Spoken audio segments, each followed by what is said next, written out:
Snow White and the Seven Dwarfs, True Love's Kiss, Part 3. She traveled to the dwarf's house, beyond the mountains, and knocked on the door. Snow White put her head out of the window. "Who are you, old lady? What can I do for you?" "Open the door, beautiful girl. I am very poor. I want to give you some apples to beg some bread for my dying husband. I must not let anyone in. The seven dwarfs have forbidden me to do so." "That is all right with me.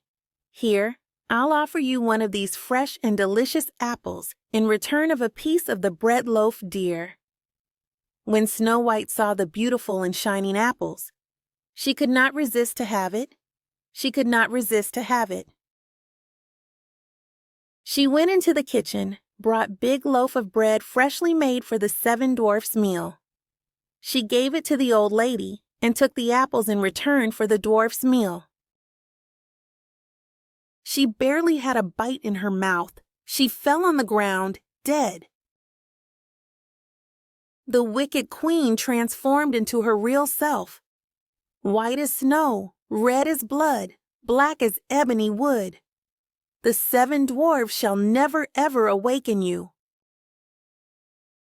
She immediately ran back to the palace and stood in front of broken piece of mirror. "Mirror, mirror on the wall, who in this land is fairest of all?" The mirror finally answered as she was wishing.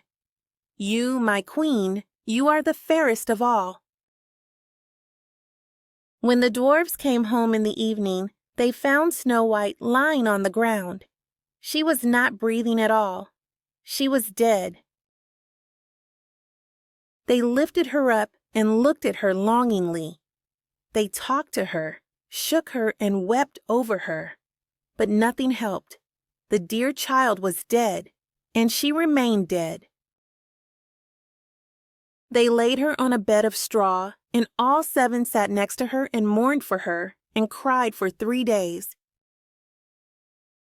They were going to bury her, but she still looked as fresh as a living person and still had her beautiful red cheeks. We cannot bury her in the black earth. She should remain white, spotless as she still is. They made a transparent glass coffin so she could be seen from all sides. They laid her inside and wrote with golden letter in the box, "Here lies the Princess Snow White." Then they put the coffin outside on the mountain snow. The animals and the birds came too and mourned for Snow White. At the same time, a prince entered into the same mountain area to hunt. He saw the crowd of dwarfs and animals around the glass case. The prince wondered what in the world would be in the case that attracted so many pretty animals. The prince went near and read what was written on it with golden letters. He thought this was the same girl who he had always dreamed of. Then he saw the dwarfs nearby. "Let me have the coffin. I will give you anything to have this pretty girl." "We will not sell it for all the gold in the world. Please give it to me. I cannot live without being able to see her. I will die if you wouldn't allow me to take her." "Are you crazy? What will you do with this dead body?"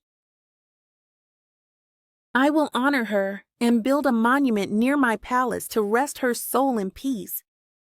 The good dwarfs felt pity for him and accepted his demand. The prince had his servants carry it away on their shoulders. But then it happened that one of them stumbled while picking the coffin. This dislodged the piece of poisoned apple that she had bitten off. The prince immediately ran and caught the coffin. He put her under a tree and gazed at her. She was still looking pretty as she was alive. The prince kissed her on the forehead. As soon as he kissed the Snow White, she opened her eyes. Snow White sat up and was alive again.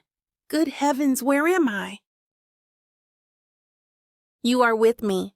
I am a prince." And the prince told her what had happened. "Oh my God.